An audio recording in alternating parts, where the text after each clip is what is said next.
Começa aqui o programa Biografias e eu estou honrosamente, com muita felicidade, não podia ser diferente, não podia ter outra palavra para usar, né? Ela é batida, mas é ela mesmo, né? O nosso querido Gustavo Arnes, que é idealizador do Congresso Internacional de Felicidade, evento anual que atrai milhares de pessoas do Brasil, e também idealizador do Centro de Estudos de Felicidade, com sedes no Brasil, Canadá e Argentina, e presidente da Escola Brasileira de Ciências Holísticas. O Gustavo é ainda professor de pós-graduação em Psicologia Positiva da PUC do Rio Grande do Sul, PUC do Paraná, entre outras instituições. Palestrante, consultor. Gustavo, tudo bem com você? Como é que estão as coisas? Salve, Elias, por aqui tudo certo. Te ouvindo aí nesse início, né, trazendo um pouco de esperança para nós em relação à vacina que se achega e a luz no fim do túnel que a gente começa a enxergar cada vez mais perto, né? Não tenha dúvida. E olha, você tem o sorriso da felicidade, viu? Então tá do jeito certo, viu? Muito bem. Gustavo, eu acompanho, como eu te disse já, né, o teu evento, que é maravilhoso, né, um congresso espetacular internacional de felicidade, trazendo principalmente a felicidade, não sobre o conceito da mesa de bar, né, mas sobre um olhar científico, o que é importante, né? E numa dessas aberturas que você fez, eu vi você falar o seguinte, né, que você gosta muito de uma frase que é, abre aspas, o menor ato na circunstância mais limitada tem o poder de mudar uma constelação, fecha aspas. Uma frase da Hannah Arendt, uma filósofa alemã.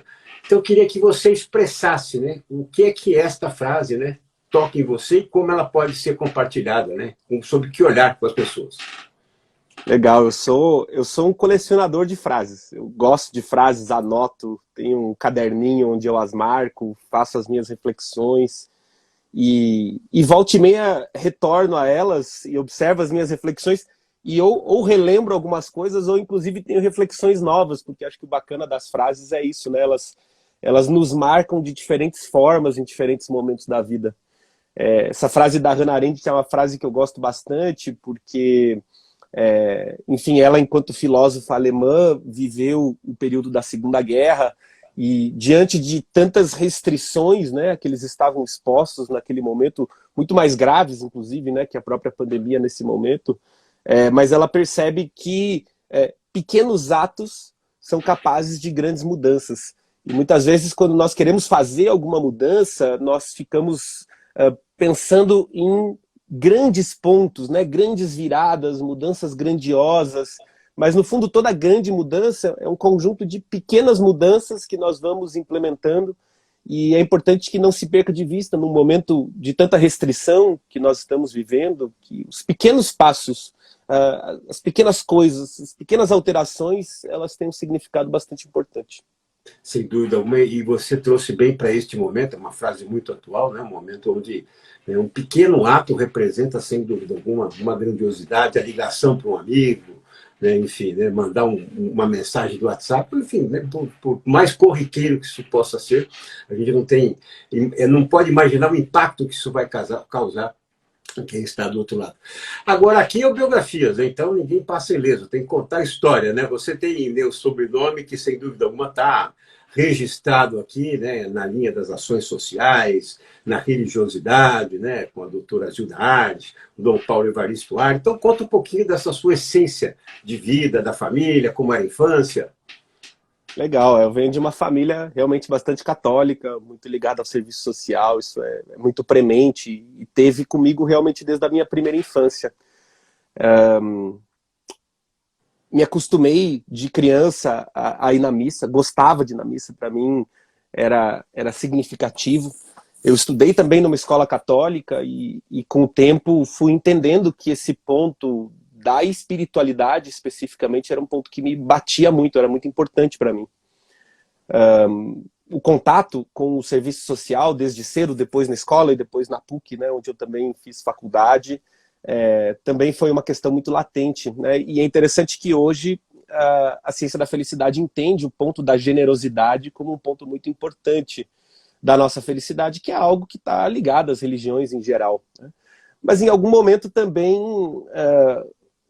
a Igreja Católica deixou de responder as minhas perguntas. E eu fui buscar em outras religiões, a princípio, algumas respostas, fui conhecer o budismo e aí a filosofia oriental, fui conhecer o espiritismo, fui conhecer o hinduísmo, e até percebendo as muitas similaridades que existem, depois fui estudar religiões comparadas, e para mim, né, o catolicismo foi realmente um berço de fé, mas hoje eu me considero uma pessoa mais aberta às diferentes tradições espirituais como complementares, e é um pouco da visão do Congresso, inclusive, né? No Congresso nós buscamos trazer diferentes linhas e tradições espirituais para termos também diferentes visões sobre o tema da felicidade, e no meu caso foi um ponto de autodesenvolvimento e de autoconhecimento muito importante na minha história.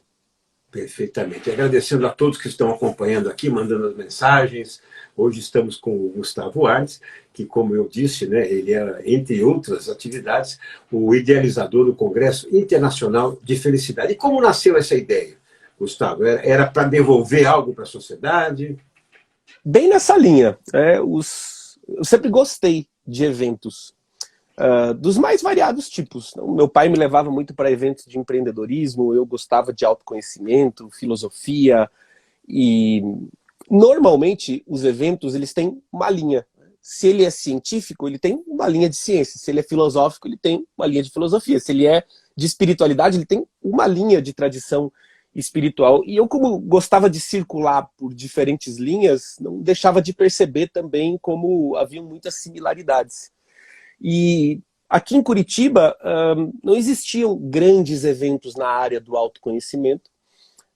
Então eu sempre precisava ir para Brasília, para São Paulo, Rio de Janeiro, e ficava pensando, puxa, por que a gente não tem algo nesse sentido em Curitiba?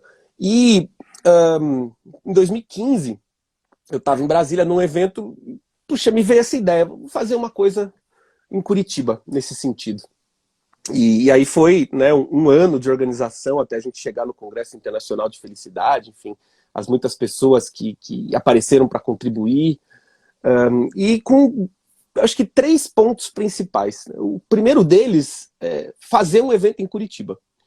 O segundo é ser o mais acessível possível, porque saindo aqui de Curitiba para São Paulo, a dinâmica de valores é completamente diferente, né? Mais hotel, estadia, alimentação, enfim.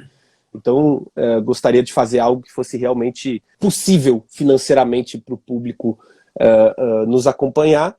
E, por fim, e talvez o ponto mais importante, realmente esse que você tocou, eu percebi como, em especial, os estudos da ciência da felicidade me auxiliaram no meu caminho, no meu desenvolvimento.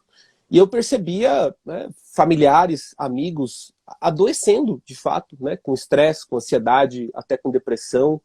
E a ideia do evento era mostrar para as pessoas que existem caminhos possíveis para trilharmos uma vida mais saudável, uma vida com mais bem-estar, com mais satisfação, uma vida mais feliz, realmente. Então, a ideia principal do evento acho que foi essa, né? Integrar essas diferentes linhas. Hoje a gente traz filosofia, arte, espiritualidade, ciência, para que as pessoas possam ter uma reflexão sobre o tema. E mais do que isso, para que elas possam implementar nas suas vidas aquilo que elas acreditem, achem interessante e percebam como útil. Perfeito, muito bacana. Você sabe, Gustavo, quando eu era repórter esportivo, né, eu ficava bravo quando não podia mostrar o nome do patrocinador, né? Ficava bravo, falei, meu Deus do céu, mas nós estamos matando a galinha dos ovos de ouro, né? Se tal empresa está na camisa do Palmeiras, do Flamengo, do Corinthians, tem que mostrar, porque senão acaba o futebol, não tem mais transmissão, né? Não vou fazer o quê, né? Então, quais são os teus parceiros? Tem parceiros fixos no Congresso? Ah, excelente. Puxa, eu digo sempre que eu recebo muita ajuda de muita gente. A gente tem muitas parcerias do Brasil inteiro, pessoas, grupos que gostam da proposta do evento, contribuem na divulgação, e muitas vezes a gente até oficializa algumas parcerias, faz aquela troca de logomarca, enfim. E no Congresso e no Festival de Felicidade, que acontece paralelamente, um evento mais artístico, nós temos no festival, que é um evento gratuito, a possibilidade do apoio via Lei Rouanet. E aí nós temos o Grupo Lunelli, que nos patrocina, a L-Sul, aqui de Curitiba, o Grupo Positivo, que entra também com uma cota no espaço onde a gente participa, a própria RPC, que é a Globo Local, também nos dá um apoio de mídia super interessante, o grupo da CNH Industrial, Enfim, são realmente muitas mãos, né, na construção desse evento. Perfeito. E o evento, a pessoa se inscreve, paga a inscrição, é gratuito, é aberto? Conta pra gente. Para o congresso, que é onde estão as palestras, um final de semana inteiro, sábado e domingo, as pessoas fazem a inscrição. Para o festival é até uma contrapartida social que nós entregamos aqui para a cidade, também acontece paralelamente ao congresso, tem toda uma programação paralela de yoga, atividades para a família, terapias integrativas, um palco com música, com banda, alimentação, uma feira, enfim. Esse é gratuito, acontece aqui no Parque Barigui também, e aí a entrada é livre. Perfeito, muito bom. O tema felicidade eu tenho explorado bastante aqui no nosso Biografias, né? Tanto que acredito que você conheça certamente, né? Já participaram a Sandra Techner, o professor Dr. Paulo Afonso Grangeiro, né? Que inclusive também está levando essa cadeira da felicidade para a universidade. Então eu queria que você contasse também dessa luta, né? Porque em outros países, Harvard, essa já é uma matéria, né, corriqueira. Conta um pouco dessa luta, né? De colocar a felicidade no meio, né, de um bando de aparentemente jovens, né, que ainda estão buscando isso. É uma luta mesmo. Eu não sabia até fazer a organização do congresso, mas falar de felicidade é um tabu na nossa sociedade também. Porque as pessoas não compreendem bem a felicidade, infantilizam, acham que a felicidade é algo que, enfim, né, vamos encontrar quando, né, tivermos com a vida economicamente estável, quando as crianças tiverem crescido, quando nos aposentarmos, enfim. E todas essas ilusões, como a ciência hoje chama do que é felicidade, e as pessoas desconhecem, inclusive, a possibilidade do estudo do tema como ciência mesmo, né, que é uma ciência também bastante recente, que vem se popularizando ainda no Brasil, e desde 2016, quando a gente iniciou com o evento, né, para hoje, aí 4, 5 anos, não é um período muito longo, mas realmente o tema ganhou uma outra proporção, até porque ele se faz cada vez mais necessário realmente. A pandemia acelera esse processo, essa necessidade de reconhecermos felicidade enquanto bem-estar físico, mental, emocional, relacional e até espiritual, mas esse é um processo que já vinha acontecendo antes da pandemia. Os índices de depressão, de estresse, de ansiedade, o custo para nós enquanto sociedade, né, o custo humano, o custo para as empresas, o custo para o serviço público, ele é muito alto. Então é algo que nós realmente cada vez mais precisamos olhar com carinho, precisamos compreender com mais profundidade para que possamos construir uma vida mais saudável mesmo, né? O meio acadêmico está cada vez mais aberto para isso. Hoje em dia, no Brasil, já são diversas universidades, centros de estudo de ensino superior, com cadeiras no tema, optativas dentro de algumas disciplinas, algumas universidades já experimentando também como uma disciplina regular para todos os cursos, assim como, né, as católicas têm o ensino religioso, diversas universidades têm a filosofia. Hoje eu percebo que esse tema do bem-estar e da felicidade vem ganhando relevância e vem se tornando cada vez mais presente na vida, inclusive dos jovens universitários e dentro da academia. Perfeito, perfeito. Você trouxe bem, né? Porque popularmente se imagina a felicidade com dinheiro no bolso, sucesso e outras coisas, né? E parece que falar em felicidade em meio a uma pandemia é um pecado, né? Parece que é um pecado. Então, como é que a gente pode olhar para a felicidade, né, no meio de uma pandemia e entender, eu posso ser feliz mesmo tendo problemas para enfrentar, em especial como esse da pandemia? Perfeito. Isso é um tema que eu venho abordando recorrentemente, né? As pessoas perguntam, puxa, Gustavo, mas falar de felicidade agora? E talvez nunca tenha sido tão importante falarmos sobre felicidade. Porque numa camada mais superficial, nós associamos felicidade com momentos felizes. E é realmente um ponto importante, né, da construção da nossa felicidade. Mas os momentos felizes estão associados ao lazer, às férias, ao encontro com os amigos, à família reunida. E nesse sentido, a pandemia restringe severamente a nossa capacidade de encontrar felicidade nos momentos felizes. E essa compreensão, quando fica apenas nessa camada superficial, nos leva exatamente à infelicidade, em especial nesse momento de pandemia. Quando eu compreendo, né, que existe uma questão até biológica da felicidade, neurotransmissores, hormônios, envolve a neurociência, envolve a ciência das emoções, que é a nossa percepção de como é que se dá esse funcionamento até bioquímico no nosso cérebro, nós passamos a compreender que a nossa saúde física é fundamental. Que através da saúde física eu tenho vitalidade para lidar com as questões do dia a dia, eu tenho a possibilidade de encontrar com o bem-estar mental, com o bem-estar emocional, eu tenho mais disposição e energia para a construção de bons relacionamentos, que é um fator importantíssimo dentro da nossa felicidade. E aí a gente já começa a aprofundar um pouco o conhecimento e a dissociar a felicidade única e exclusivamente dos momentos felizes e passar a prestar atenção em outras camadas do meu bem-estar. E num âmbito ainda mais profundo, dentro ainda do bem-estar subjetivo, né, o aspecto individual da felicidade, nós relacionamos a felicidade com o significado, com o sentido que nós damos à nossa existência. E aí é algo que tem sido uma reflexão bastante comum nesse momento. As pessoas têm passado a refletir de maneira mais consciente sobre esses pontos. E isso está intimamente ligado à nossa felicidade. Então, essa compreensão um pouco mais profunda do tema nos leva a perceber que, independentemente da pandemia, nós vamos estar sempre lidando com desafios, com a correria do dia a dia, com estresse, com pressão, com ansiedade.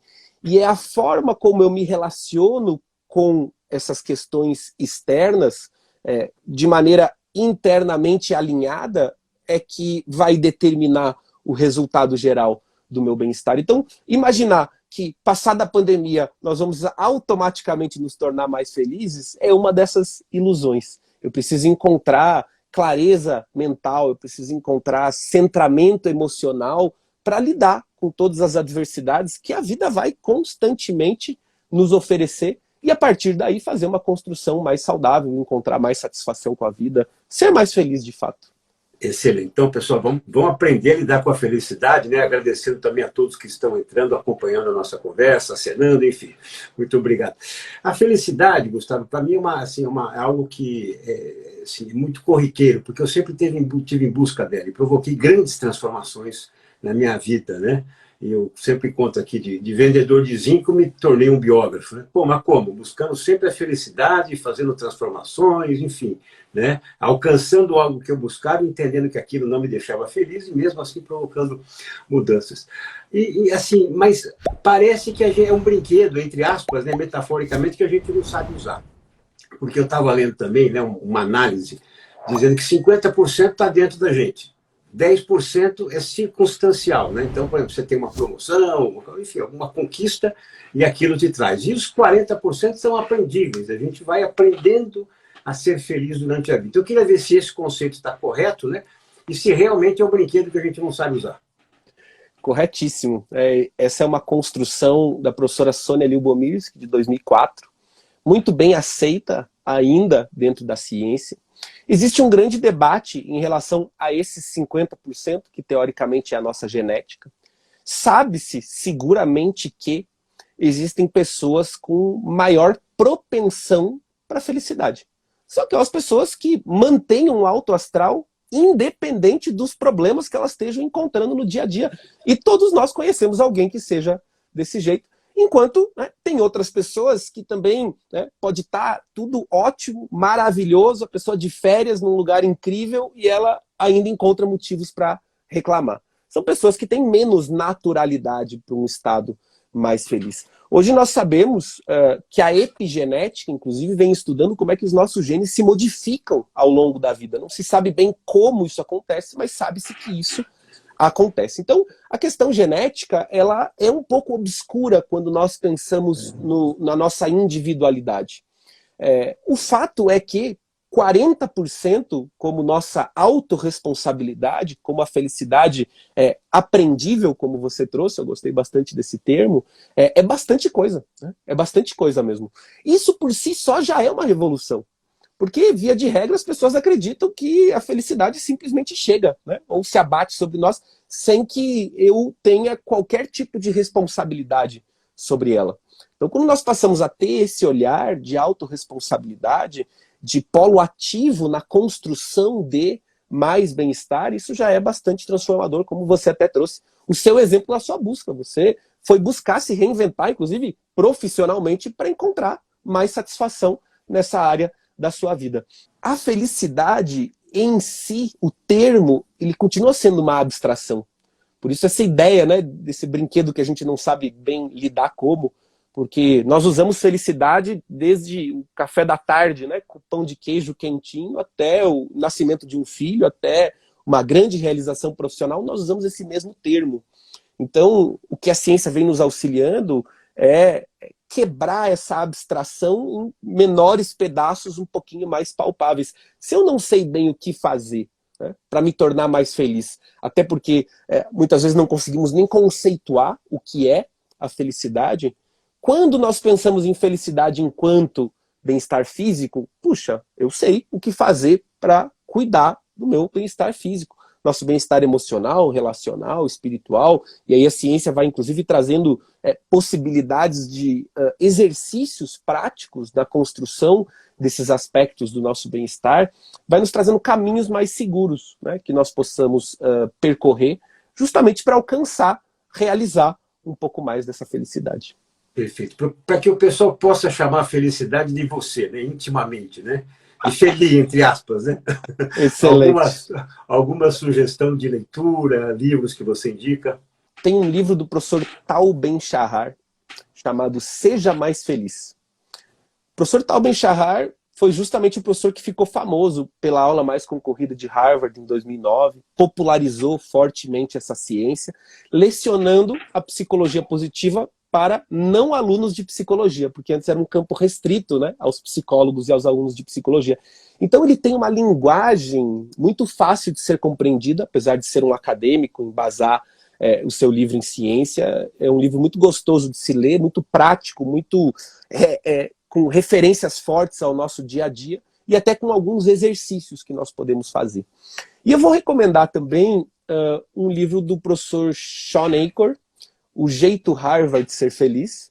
Ele que foi, não foi aluno do professor Tal Ben-Shahar, mas ele foi professor auxiliar da sua disciplina, conduziu os seus próprios estudos sob orientação do professor Tal Ben-Shahar e acabou ficando, inclusive, mais famoso do que ele, né? O livro O Jeito Harvard de Ser Feliz é um best-seller e traz uma grande compilação de muitos estudos.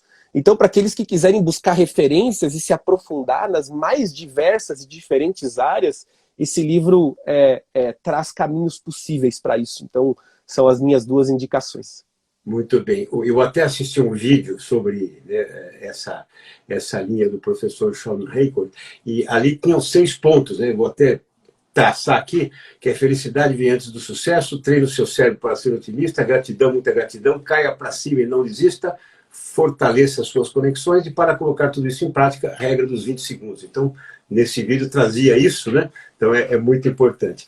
Agora, por exemplo, nessa linha da felicidade, a gente tem que buscar, por exemplo, recentemente nós perdemos, né, um grande fornecedor, gerador de felicidade, que foi o ator Paulo Gustavo. Então, quer dizer, apesar dessa dor, né, mesmo não conhecendo, parecia uma pessoa que estava dentro de casa, né, quando a gente assistia e tudo mais, dá para pegar pelo lado feliz, deixando essas lembranças boas que ele nos forneceu?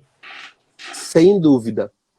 No segundo Congresso Internacional de Felicidade, a Monja Coen deu exatamente esse exemplo, que a felicidade dos momentos felizes, ela é bastante óbvia, né? Nós somos alegres nos momentos felizes, temos a possibilidade de curtir os prazeres da vida, e isso é muito importante. Mas a felicidade pode ser um grande pano de fundo para a nossa vida, e nós podemos acessá-la a partir de diferentes aspectos emocionais. Então, mesmo na perda de um ente querido, nós conseguimos encontrar felicidade na gratidão por termos vivido momentos com essa pessoa. É fácil observar que é uma felicidade muito diferente da alegria. Por quê? Porque na perda de um ente querido nós estamos vivendo um momento de luto, e é importante que se viva o luto, a tristeza, o pesar. É um processo saudável, é um processo natural. E aqui é importante dizer que quando a ciência das emoções, que hoje é parte, né, da ciência da felicidade, volta para a academia com os estudos do professor Daniel Goleman, inteligência emocional, nos anos 90, nos lembra que a tristeza é uma parte natural da vida. Imaginar que uma vida feliz é uma vida livre de tristezas seria uma ilusão e possivelmente não seria nem saudável. E a situação atual, com 400 mil mortos aqui no Brasil, e todos nós conhecemos alguém, né, mais próximo ou menos próximo que tenha feito a sua passagem, é importante perceber que nós estamos vivendo, enquanto sociedade, um luto coletivo. E sentirmos essa tristeza é, inclusive, uma prova da nossa própria humanidade. É um sinônimo de compaixão pela dor que nós estamos atravessando, né, como um todo. Então, é importante que se diga que a ciência da felicidade não é uma grande opressão, ditadura da felicidade, como nós encontramos um pouco nas redes sociais. Essa necessidade de estarmos 100% felizes o tempo todo não é saudável.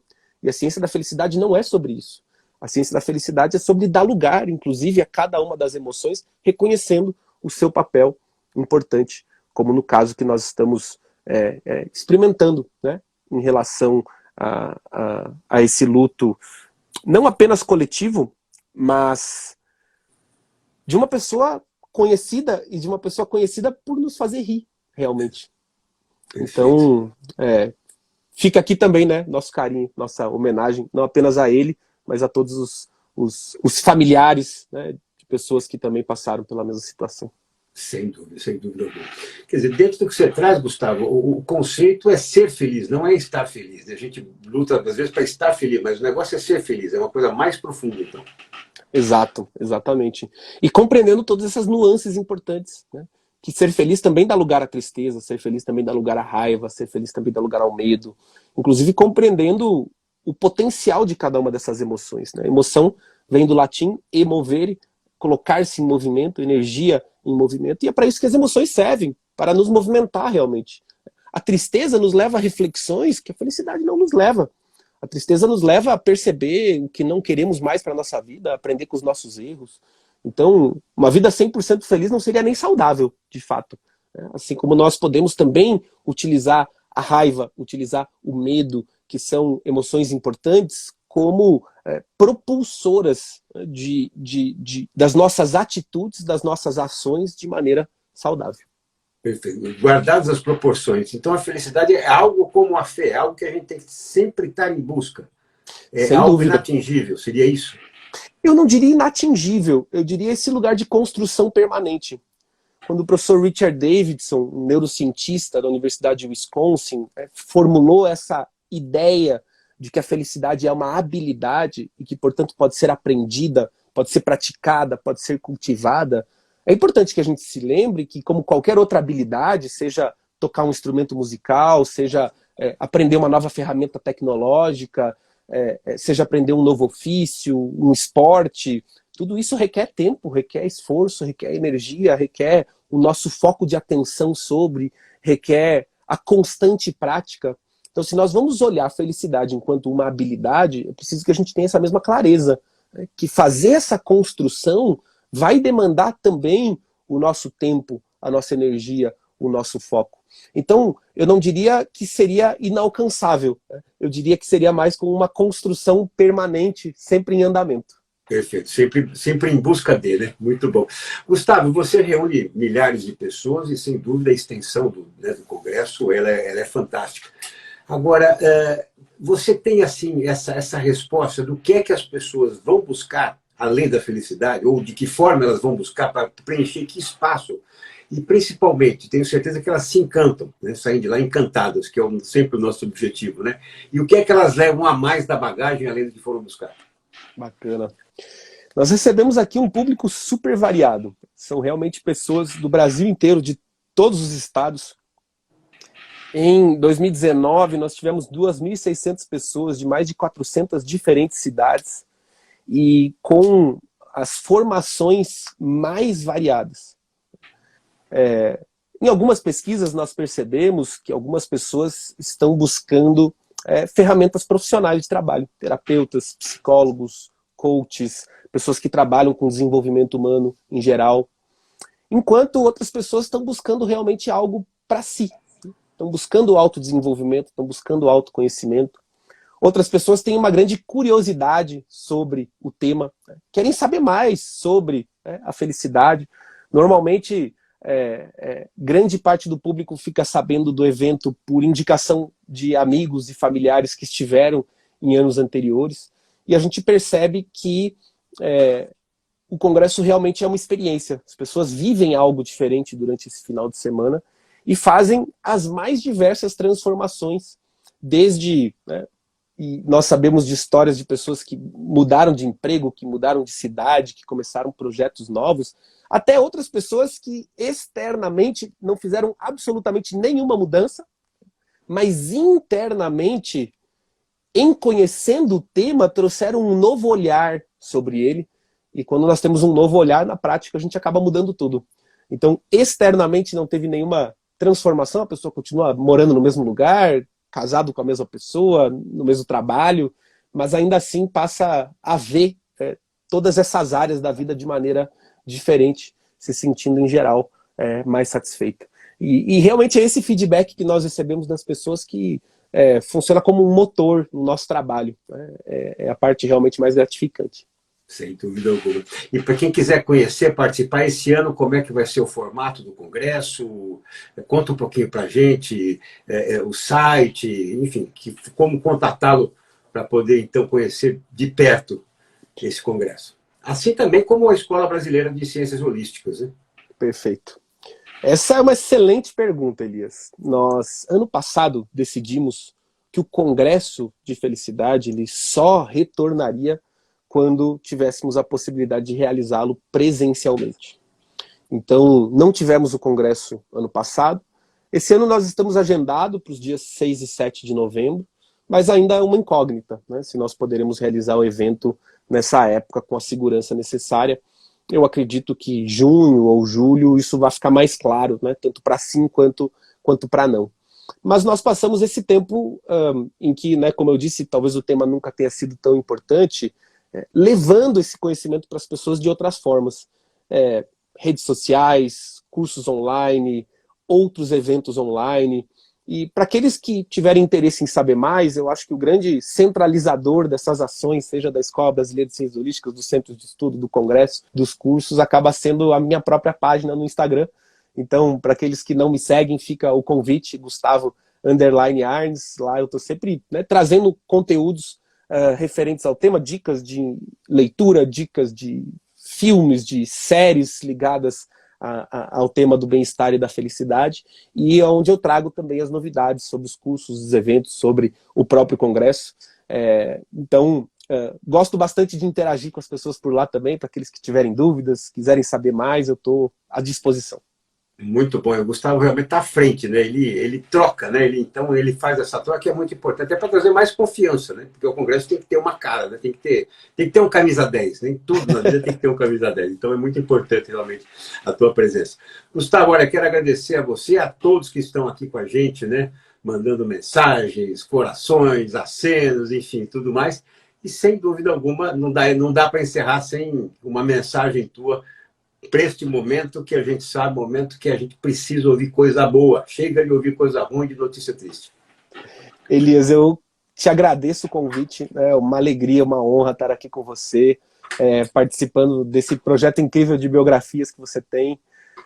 Eu aprendi a gostar das biografias com meu pai. Meu pai é um grande fã das biografias e me tornei também. Gosto de história, então gosto muito das biografias. Não posso deixar de lembrar aqui do Samuel, da Flyon, agência que cuida dos meus cursos online. Samuel Belloni. Que fez aqui a nossa ponte, né? O Samuel, um cara muito querido, a Flyon faz um trabalho muito profissional e competente. Sou muito grato por esse encontro, nesse momento importante, porque potencializou o formato online que eu já vinha pensando há alguns anos. Como mensagem final, eu acho que tem 2 pontos importantes, né? O primeiro é dizer que, independente da pandemia, todos os dias, em todos os lugares, a todos os momentos, existem milhares de motivos para nos entristecer. Assim como, independente da pandemia, em todos os lugares, a todos os momentos, existem milhares de motivos para a gente se alegrar. Onde nós colocamos o foco da nossa atenção é aquilo que cresce dentro de nós. Então, apesar das restrições, eu tenho conversado com cada vez mais pessoas que têm feito as suas reflexões e conseguido observar que existe muitos lados positivos no que nós estamos vivendo também. E é um convite para que você também em casa possa observar aquilo que existe de positivo na sua vida. Talvez o fato de você estar mais tempo com a sua esposa, marido, filhos, filha, talvez a possibilidade de você ter encontrado novas possibilidades profissionais, enfim, eu tenho certeza que uma reflexão consciente vai te trazer o que existe de positivo nesse momento.